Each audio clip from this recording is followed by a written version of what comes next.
مساء النور والسرور الأحلام متتبعين.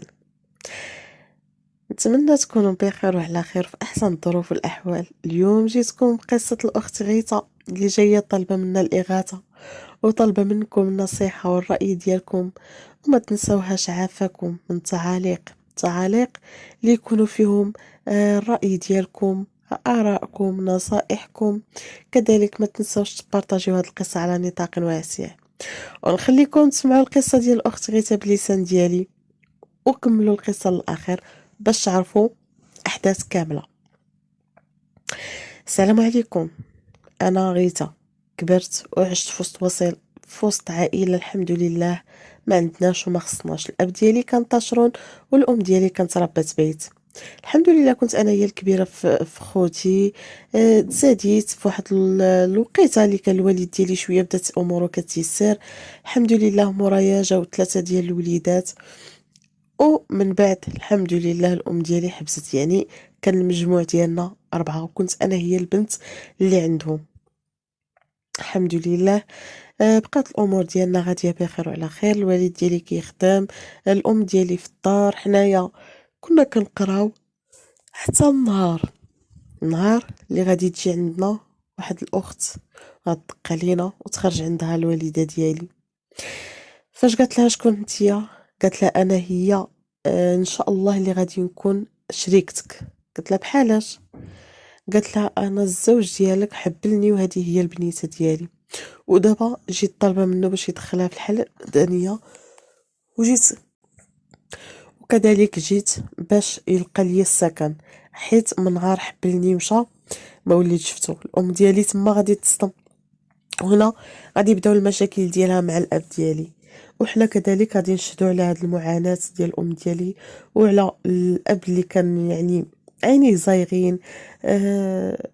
البنت اللي شافها ديالو اللي ما شافهاش نص ديالها، نصها ديالو. المهم الاب ديالي كان عينيه زايغين بزاف. صافي يعني الوالده ديالي قالت له شوفي انا يا هي، قال لها لا انت هي مولاة الدار وعمارة الدار، هذيك حاشاكم غير مسخه. انا النهار الاول قلت لها راني مزوج، هي بقات لصقاني ودابا تحمل مسؤوليتها، ما عندي حتى علاقه بها. المهم بقات الامور ديالنا هكاك الحمد لله. حتى النهار اللي غادي نبغي نخرج من الدراسه ديالي، وكنت يلا كان كنت تنسقط بزاف، يعني كنت يلا غاديه دريجه. صافي حتى ما بقيتش باغا نقرا. شفت راسي انا هي الكبيره في البنات كامل اللي معايا في القسم. يعني بقوت ما كنت تنسقط ونعاود، دماغي كان ثقيل البنات. راه واخا دخلوا لي القرايه ما عرفت باش لراسي ما تبغيش تدخل. صافي خرجت من المدرسه. طلبت من الام ديالي انني نخدم، ما بغاتش النهار الاول، من بعد بقيت نصر عليها انني باغا نخدم. كذلك بقيت تطلب الوالد ديالي. مهم حاولت انني نقنعهم بجوج والحمد لله قنعتهم. بديت كنمشي انا وبنات الجيران. داك الساعه الناس كانوا كيمشيو في سن مبكر كيخدموا في الشركات، وكانت الامور غاديه مزيان. صافي بقيت خدامه كنصرف، كنت نعاون والديا الصراحه. كانوا عطاونا واحد البقعه وبقيت غاديه انا اللي شديتها كنعطيها لوالديا. والام ديالي حتى هي تبارك الله عليها كانت مرة ديال الزمان، كانت تجمع وكتعاون الوالد ديالي، وكانوا كيتعاونوا على دوائر الزمان حتى طلعوا السفلي، من بعد طلعوا الفوقي، من بعد زادوا الثالثه الرابعه الخامسه. الحمد لله حتى داروا موبل. ماشي غير بيا انا والوالد، ولكن حتى الخوت ديالي بداو حتى هما كيخدموا، ما بقاوش باغيين يقراو، خرجوا من الدراسه. صافي وبداو كيخدموا كيتعاونوا مع الوالد. ولينا كاملين كنتعاونوا مع الوالد ديالنا حتى الحمد لله تيسرت امورنا. طلعنا داك الموبل، بقينا ساكنين وشويه بشويه بدينا كنكريو. الامور ديالنا هنا بدات شويه كتقاد. الحمد لله بقيت خدامه، بديت تنكبر شويه بشويه. وانا اللي نسيت ما قلت لكمش هو انني كان شعري حرش يا البنات، وحرش حرش يعني يعني نوصف لكم، يعني الا بغيتو تدخلي تقيسي لي الجلده ديال راسي خصك تبقاي تحكي صبعانك باش يلاه يلاه يوصلوا لك لجلده الراس. هذا هو المشكل اللي كان معقدني في حياتي. هذا المشكل هو اللي غادي نلقى، غادي نطيح في مشاكل اخرين معاه. المهم بقات امورنا غاديه هكاك، بقيت خدامه صراحه. الامور شويه بشويه بدات كتعكس لي. الحمد لله الامور شويه بشويه بدات تتقاد، حتى النهار اللي غادي يجيني الخطاب. نهار غادي يجيوني الخطاب ما تيسرتش الامور صافي، يعني سالينا تقريبا نقولوا بداوها من الباب. مشى فحالو، بقيت انا عاوتاني خدامه، ساليت من داك الشركه دزت لشركه وحده اخرى، عاوتاني جاني خطاب، عاوتاني ما تيسرتش الامور مشى فحالهم، وبقيت هكاك تنقول في الاخر تعايلي انا اللي منحوسه. بقوت ما كيجيوني الخطاب وكيمشيو فحالهم، بقات الامور غاديه هكاك حتى لواحد النهار اللي صديقه العائله غادي تجيب لي واحد الخطيب من مدينه بعيده علينا. جا السيد، كنت ديك الساعه دايره الفولار، جا السيد شافني عجبتو، تيسرت الامور صافي. يعني مع الوقت بدينا كنتعارفوا، بدا بيناتنا التليفون، حتى السيد واحد النهار جا عندنا، جاب لي وليد تفكيره هو والعائله ديالو. انا داك الساعه كنت ما كيبقاليش الوقت باش انني نمشي للكوافير ونصوب شعري ما نعاود لكمش عليه، كان طالع لي في السما. المهم بطبيعه الحال درت الفولار ديالي، جلست معاهم. واحد اللحظه دخلت للبيت، دخلت نقاد عيلي دوازاتاي، هو السيد ينوض حاشاكم الفاسي، مع النوضه مع غادي يشوف شعري هكاك، مع غادي يسلك الامور. دوزنا، المهم دوزنا داك النهار، داز بخير على خير. السيد مشى طفى النيميرو ديالو، بقيت نتسنى عاود يعيط لي، عاود يصوني عليا، والو. المهم درت جميع المحاولات كنتسنى السيد يصوني عليا اولا يعيط لي، والو. السيد من نهار شاف شعري مشى هي هذيك صافي. يعني انا ما عرفتش السبب شنو هو، من بعد عاد غادي نعرفه صافي. يعني انا تنقول شنو درنا لي، واش غلطنا في حقهم، واش ما تعاملناش زوين، واش قلت شي كلمه في حقه خايبه، ولا ما عرفتش المشكل صافي. حتى النهار اللي غادي تقول لي السيده اللي جابتو قالت لي راه السيد كنتي ان عندك الشعر حرير مسبسب، ولكن راه تصدم منين شاف شعرك. وانا نقول لها كي دار شاف شعري، هي تدور فيا قالت لي الله يا صاحبتي داك الساعه كانت ويلا، كانت مهم كانوا الترطيبات، وهي تقول لي يلاه يا بنيتي كون درتي غير شي ترطيبه، كون درتي غير شي مصيبه كحلال داك الشهر وانتي مشكرده انتي شكيريده، علاش اللي ما تنوضيش وتقادي غير السوشوار، ديريها صاحبتي غير بحداده وقاديه، وانتي خليتي هكاك. ها هو الراجل مشى، واش انت صاحبتي الراجل اللي جاي يخطبك غادي يبقى يهرب غير من داك الشعر؟ ديرها صاحبتي شي حل، ديرها صاحبتي هادي. مهم خلاتليش، ما عرفتش واش نبكي ولا نضحك على زهري العوج. صافي دوزناها، مشى السيد صافي تسالات الامور، عاوتاني جاني خطيب اخر ما تيسرتش الامور ومشى. نهار اللي غادي يجيني فيه الخطيب اللي هو مزيان الحمد لله، كان من دولة أجنبية. سيد كان الله يعمر ليه الدار، كان واحد السيد غزال غزال غزال، وكان تيموت على المغرب. السيد من نهار جا دوزتو عند خوالاتي وعند عمامي وعماماتي وحبايبي، المهم ساليتو على العائلة كاملة. السيد من نهار جا وهو حامق على المغرب، حببناه فيه.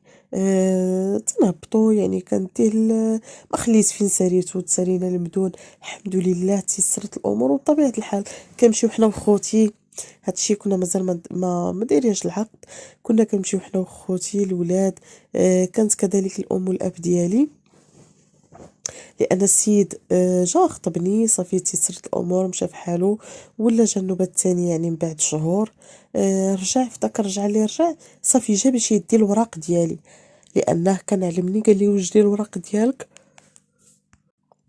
صافي قال لي وجدي ورقاتك باش غنجي وان شاء الله ونعقدو، وداك الساعه ندير لك التجمع تلتحقي بيا. صافي الحمد لله جمعت وريقاتي وحتى هو جمع وريقاتو وجا لعندنا، مشينا دوزنا تسالينا. كان هو وخوتي يعني كيجلسوا هكا في شومبر وحنايا في شومبر. المهم بقات الامور غاديه مزيان الحمد لله. السيد قبل ما يمشي دا الوريقات وتوادع معانا بالبكا، ما سخاش بينا، مشى في حالاتو. بقينا حنايا في الدار الحمد لله. بقيت خدامه، قلت له انا ما يمكنليش نجلس من الخدمه، على الاقل نوفر مصاريف، وراك عارفني كنعاون مالين الدار وهادي وهادي. هو ما كانش عنده اعتراض وما عندوش مشكل، قال لي يعني بغيتي الخدمه، بغيتي على ود الفلوس، انا غادي نصيفط لك القدر باش كتخلصي اولا مضوبل، غير المهم ما بغيتكش تسمحني ليا وما بغيتكش تخدمي وما بغيتكش تكرفسي وما بغيتكش. المهم داك السيد كان تيموت عليا، وصراحه العائله كلها كانت شاهده على هذا الشيء. صافي مشى السيد قاد الوريقات، بدا كيدفع اليوم غدا اليوم غدا. النهار اللي غادي يخرج لينا التجمع، يعني عقدنا في المغرب حتى كان غادي، وعاد عقدنا نهار فاش قاد لي وريقات وجانا التجمع باش نطلع عند الزوج ديالي. تما فين غادي تكون الصدمه ديال حياتي، وتما غادي يبداو معاناتي. هنا غادي نعرف راسي اكبر منحوس على وجه الكره الارضيه. هي النهار اللي خرج لنا التجمع، الراجل بداك الفرحه بقى فرحان ومشى عند عائلته وجمعهم كاملين، وبحال نقولوا دار صداقه. واخا السيد حتى فسرت ليه مثلا فاش خرج التجمع قال لي شنو غديري، قلت ليه راه غادي ندير صدقه، نديرو ساعه ديال سكسو. مهم فسرتها ليه، وبطبيعه الحال هو فاش جا عندنا يعني داق سكسو ديالنا، داق جميع المأكولات المغربيه اللي كيتميز بها، اللي كتميز بها الدوله ديالنا. صافي الحمد لله. يعني قلت ليه ها شنو غادي نوجد، ها شنو غندير. هو داكشي سبقني ودارو. عيطت للسيده مغربيه اللي جات وصوبت لهم حتى هما كسيكسو، وجمع عائلته قال لهم تباتوا معايا. باتوا فرحانين ناشطين. في الصباح مشاو يفيقوا الراجل، تيلقاو مول الامانه دا امانته. فاش ناضو كيديروا الفحص الطبي، تيلقاو انه او تبين ليهم انه جاتو سكتة قلبية. قال لهم هادي يا اما من الفرح يا اما من الغضب. ومن بعد اكتشفنا انها بالفرحة مسكين جاتو سكتة قلبية. هنا فين قلبي بغا يسكت لي حتى انا. عيطت لي الوالدة ديالو وخوتو تيبكيو. انا ما عرفت راسي شنو ندير، ما فهمتش. تنقول غير شنو كاين. قالوا لي راه، وبطبيعة الحال راجلي قبل الله يرحمه ما يموت او خطيب ديالي، داك الساعة كنا عاقدين غير مازال ما التحقتش به. قبل ما فاش كنا يعني هكا مخطوبين كان تيتعلم الدارجه، يعني كنت شويه كنتواصل معاه، يعني كنفهمو كيفهمني. الوالدين ديالو راه ما فهمتهمش، يقولوا لي غير راجلك مات، مات الي ماغ. تنقول شو تيقول لي مات، مات. صافي يعني ما فهمتش. واخا هكاك ما عرفتش واش من الصدمه، واش حيت ما فهمتش، واش تكلخت، ما عرفتش شنو كاين. حتى كيوريه ليا الجثه ديالو وحطوا لي تصويرته، قالوا لي هذا هو هذا. ناري، عرفتوا راه واحد الصدمه ما نعاودش لكم عليها. دخلت في اكتئاب ومرضت وتصدمت وما عرفت شنو غادي ندير. شوفوا من زهري المنحوس، نهار خرج لي التجمع ديالي، نهار توفى الراجل بالفرحه. صافي ولات الامور الحمد لله. حمدنا الله وشكرناه وقلنا الله يرحمه، إنا لله وإنا إليه راجعون. كنت دوام لله وبقيت تنصبر راسي وتيصبروني الأهل ديالي. كلشي الصراحة كلشي بكى عليه وكلشي بقى فيه داك السيد. صافي دازت أيام ومشات أيام، رجعت للخدمة ديالي، رجعت للشركة، بقيت من شركة لشركة، بقيت من بلاصة لبلاصة حتى الحمد لله. المهم بديت أنا غادية في العمر وتنكبر، كذلك الوالدين ديالي. امورنا بقات غاديه مزيان. رانا فاش وصلت ل36 سنه مور من الزوج ديالي، ما وليت تخطبت ما والو، يعني بحال الله صافي. انا يأست، وكذلك حتى الزواج ما بقى حتى واحد تيدق بابي. صافي دوزت حتى وصلت ل36 سنه. واحد النهار كنا خدامين، حتى كتجي عندي واحد الاخت معانا في الشركه، قالت لي اختي واش تبغي تزوجي؟ قلت لها مرحبا. شكون؟ قالت لي فلان اللي خدام معانا. انا نقول ليها شكون فلان؟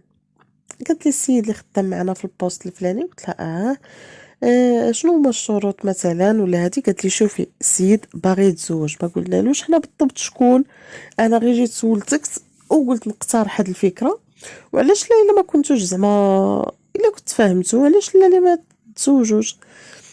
صافي من بعد قالت له، مشات لعندو قالت له شوف راه لقينا لك فلانه. قال لها ماشي مشكل، انا حاجه وحده نبغي المراه اللي تهلا لي فمي واختي. قالت له شوف حتى هي راه مرضيه الوالدين كتبغي والديها، راه ماشي شي وحده اللي نقولوا خبيثه، راه الحمد لله خدامه معنا سنين هادي وراها رجوله. صافي تيسرت الامور، لقاتنا السيده تفاهمنا انا وياه. الشرط الوحيد ديال هذا الراجل هو انه تيقول لي تهلاي لي فمي واختي. قلت ليه مرحبا، انا ما عنديش مشكل، انا نتهلا فيك فمك في اختك غير تكون معايا راجل، وانا معاك حتى انا راجل. قال لها صافي ماشي مشكل. صافي تيسرت الامور، جا خطبني من الدار، دازت الامور مزيانه. ومن بعد درنا العقد ديالنا، صافي يعني درنا العرس الحمد لله، تيسرت الامور كلها مشات بخير وعلى خير. هنا فين غادي نمشي نسكن معاهم وبقيت خدامه، مشيت سكنت معاهم. غادي نلاحظ المعامله في الاول كانت مزيانه، بما ان راجلي كان كونجي كانوا كيتعاملوا معايا مو وخوتو كذلك كيتعاملوا معايا معامله زوينه، يعني غير فلانه اجي حبيبه فلانه اجي فادي. المهم كانت واحد المعامله زوينه كلها حبيبه. وما تبقيش حبيبه ديالي بقيت نعسي سيري ديري. المهم كانوا كيتعاملوا معايا واحد المعامله حتى راجلي اللي ما تجيكمش البال. هو الراجل ما تيكونش يتغداو بلا ما يعيطوا لي مثلا نهار الروبو ديالي. المهم كانت واحد المعامله خايبه. انا هنا ماشي نقول لا راه واقيلا الناس ما باغينيش النهار الاول نقول ليه لا نكري ولا شي حاجه، لا بقيت تنقول ماشي مشكل. بديت تنخرج نهار الروبو ديالي نمشي، ما نخلي ما نشري من ماعن، ما نخلي ما نشري من سطولات الحمام، من البانيويات، ما نخلي ما ناخذ داكشي اللي كناخدو كله كنحطو في الوسط. يعني راه كوزينه وحده مشروكه. رانا هنا ملي كندخل نغسل الماعن كتوقف عليا مو تتقولي شو الله يخليك بنيتي، هاد الماعنات اللي غادي تغسلي وتهرسي لي نصهم هي خرجي بحالاتك حنا مقادين بيهم. تنقول الله يا خالتي علاش غادي نهرسهم، واش ما عمري غسلت الماعن في دارنا؟ وانا تنقول لكم راه في عمري 36 سنه داك الساعه. يعني راه ماشي ديال هاد الهضره ديال نهرس لهم الماعن اولا شي وحده اللي نقولوا معفونه. بالعكس كنت عرفتو نقيه نقيه والحمد لله ومازال من الصغر ديالي وانا هكاك. السيده وقفت عليا شوكه، قالت لي شو لما اللي غادي تهرسي لي ما عندي ما ندير بك لالا في كوزينتي وخوي لي كوزينتي وغادي تهرسي لي وغادي تفعلي. انا ما كنتش عارفه الاعتراض اللي كيديروا لي باش ما ندخلش الكوزينه شنو هو السبب ديالو، ما كنتش عارفه نهائيا. بقات الامور غاديه هكاك حتى لواحد النهار اللي غادي يمشيو للسوق، وانا خرجت داك النهار بكري. قلت صافي غادي نمشي لدويرتي غادي نخمل البرطمه ديالي غادي نقادها ونوجد غديوه اولا نتغدى معاهم في الدار مجموعين. انا كيف ما كان الحال كنت غاديه بحسن نيه. مشيت قلت اصبر نوجد شي طويجن. انا حنيت تحت البوطاجي وهنا غادي نلقى الصدمه الكبرى، انا غادي نلقى الطامه الكبرى. هي منين غادي نحل الطاجين غادي نلقى فيه داكشي ملمس ومكمد كحل، داكشي بحال نقولوا ملوي بالقطران. كاني الفضول شميت لقيت ريحه خانزه. زدت تنقلب تحت البوطاجي وهنا غادي نزيد نتفاجأ بواحد القرعه اللي متقوبه وفيها الماء كحل. انا صافي عرفتو راه بقوه الصدمه ما عرفتش غادي ندير. تلفت ما قريت قران ما حتى حاجه، بقيت مشيت كنطير. اول حاجه درت هي لبست جلابتي وهزيت صاكي ومشيت عند امي. ما قدرتش نقول لهم لا جيت للدار لا ما جيتش لا شفت لم، راه ما عرفت ما ندير. صافي حدي مشيت لدارنا. جات الوقيته ديالي د الخدمه حتى والديا ما قلت لهم حتى حاجه. عرفتو راني كي دخلت سلمت عليهم بخير على خير، بقيت غي كاسه ومشوكيه. كلهم ردوا لي البال كلهم سولوني وقلت لهم بطبيعه الحال ما كاين والو. صافي جات الوقيته ديالي كنخرج من الخدمه، هزيت عاوتاني جلاليبتي ودرة ديالي وصاكي وهبطت عاوتاني للدار. صافي دخلت تصرفت عادي من داك الساعه. غادي نتواكد شويش من القلبة، وليت فاش تنجي ناكل خصني نقول بسم الله، وخصني نقرا الدعاء باش ما تضرني حتى حاجه. وليت كنتابه، وليت كنرد البال. شنو غادي نرد البال؟ غادي نلقى العتبه ديما مليسه، العتبه ديال بابي ديال البرطمه ديالي ديما العتبه ديالها مليسه. راجلي كان بالدخله والخرجه كيشهد بجوج د الناس، انا غير معترف بيا من طرف الزوج ديالي، كذلك حتى من طرف العائله ديالو. بقات الامور غاديه هكاك حتى ولدت بنيته، موراها ولدت وليد. وهادشي كيف غادي نقول لكم، هو انني البنيته اللي ولدت في الاول راه ولدتها وانا عندهم في الدار، يعني حبلت بها عندهم وولدتها عند والديا. اما الوليد مسكين الثاني غادي نولدو وانا عند دارنا. نهار واحد، نهار واحد اللي غي جا يشوف البنيته ديالو عند امي، وكانت دارنا خاويه ووقعت بيناتنا علاقه، وتما حبلت بالوليد. يعني كان ناتج على غلطه داك الولد، ما كنتش دايره بحسابه. صافي ولدت داك البنيته الحمد لله. دابا حاليا البنيته عندها 14 سنه والوليد عنده 10 سنين. اللي بغيت نقول لكم عافاكم، النصيحة اللي طالبة منكم هو أن هاد الزوج ديالي هادي تقريبا 14 سنة أو 15 سنة وحنا مزوجين، واليومنا هذا مازال مزوجين، ولكن الراجل في دارهم وأنا في دارنا. راه تخيلوا معايا البنات، في العيد الكبير يجيب لي الأضحية ديالي مثلا في مناسبات ما يتفكرني لا أنا لا ولادنا نهائيا. في هذا الوقت زدت حبلت ولدت تويميات بنيوتات. يعني عندي البنيته الكبابره والوليد 10 سنين، وتويميات عندهم دابا 5 سنين. راه ما كيعقلش عليا في الحليب، ما كيعقلش عليا في ليكوش، ما كيعقل عليا في حتى حاجه البنات، حتى حاجه. عمر هذا الراجل ما مشى وشرى لنا مثلا، يشري لي غير تفصيله، يشري لوليداتو غير جاكيت، يشري والو والو، ما كيتفكرناش. انا بطبيعه الحال بقيت خدامه، ما بغيتش نيأس، ما بغيتش نقص من الخدمه. جمعت واحد المصاريف. جات واحد جات واحد تيقولوا داك الشقاق مثلا اللي بلا تسبيق، وتبدا تعطي. قلت اصبر ندخل فيهم، دخلت عطيت المفالس، داكشي اللي جمعت سنين هادي عطيتها لهم. من بعد لقيت داكشي غير ناقص بواحد ايام، مشات ليا الفلوس.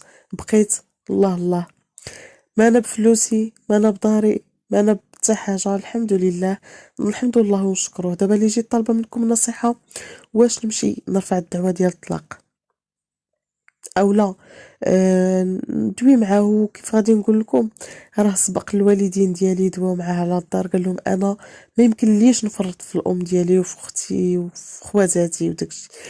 انا راه ما يمكنليش نفرط فيهم. انا تبغيني بنتكم تبغيني انا وامي. النهار الاول شرطتها عليها، بغاتنا مرحبا، ما بغاتناش مرحبا. الراجل يعني ما بغاش يتنازل على هذه القضيه. انا الدار اللي كنت باغا، قلت نشري دويره بسميتي بطبيعه الحال ونقيدها في وليداتي، ولكن الراجل فاش غادي يلقى الدويره هكاك يعني يبقى يجي يشوف وليداتو، راه شويه بشويه قلت غادي نبقى نجرو تيجي للدار. وبطبيعة الحال حتى وليداتو مرة غادي يجروه يقولوا لي عافاك بابا اجي عندنا توحشناك. يعني شوية بشوية حتى غادي تقدمنا الامور، ولكن الحمد لله قدر الله وما شاء فعل. دابا النصيحة اللي جيت طالبة منكم عافاكم لما قولوا لي، واش نرفع الدعوة ديال الطلاق، او نقول ليه يدير معايا الحل الاخير، اولا نمشي ندفع دعوة النفقة، ولا نرفع الدعوة ديال المتعة، اولا شنو غندير؟ عافاكم عطوني شي حل، عطوني شي نصيحة. الآراء ديالكم ما تبخلوش عليا، الله يجازيكم بخير. أنا حاليا عييت نتسنى نشوف الحلول. ما بغيتش نرفع هاد السنين كاملة، ما بغيت نرفع حتى دعوة، ولكن دابا صافي يعني فاض بيا الكاس. بديت تنشوف وليداتي بداو تيكبروا سن المراهقة. البنت في سن المراهقة راه ميمكنليش نكون بها بوحدي، أنا خدامة. الوالدين ديالي هما اللي مقابلين لي وليداتي، ولكن عايشة مرت المنحوس. ما انا مش ما انا مطلقة، ما انا عروس. هذا هو الحال ديالي حاليا. أنا مجوجة في نفس الوقت جالسة في دارنا. الزوج ديالي من آخر علاقة ما وليناش تشوفنا نهائيًا، هادي راه تقريبًا 4 سنين ونص، راه طالعة في 5 سنين. يعني هاد السيد شحال هادي ما تشوفنا. عافاكم دابا غير عطيوني الحل وعطيوني النصيحة ديالكم الآراء ديالكم وبارطاجيو القصة ديالي، كما على الله نلقى شي حد اللي يعطيني شي نصيحة اللي بصح تكون في الصميم. الله يجازيكم بخير، ما تنسونيش من التعاليق ديالكم، وشكرا لكم كاملين، شكرا صاحبة القناة. وكيف ما سمعتوا كاملين القصة ديال الأخت غيتا، قصة الأخت غيتا اللي جات طالبة الإغاثة منكم والنصيحة والآراء ديالكم. عافاكم ما تبخلوش عليها بنصائحكم، وما تبخلوش علينا من التعاليق ومن الجيم ومن البارطاج. بارطاجيو القصة على نطاق واسع. عافاكم الله يجازيكم بالخير، وشكرا لكم كاملين. إلى قصة أخرى إن شاء الله. دمتم في رعاية الله وحفظه.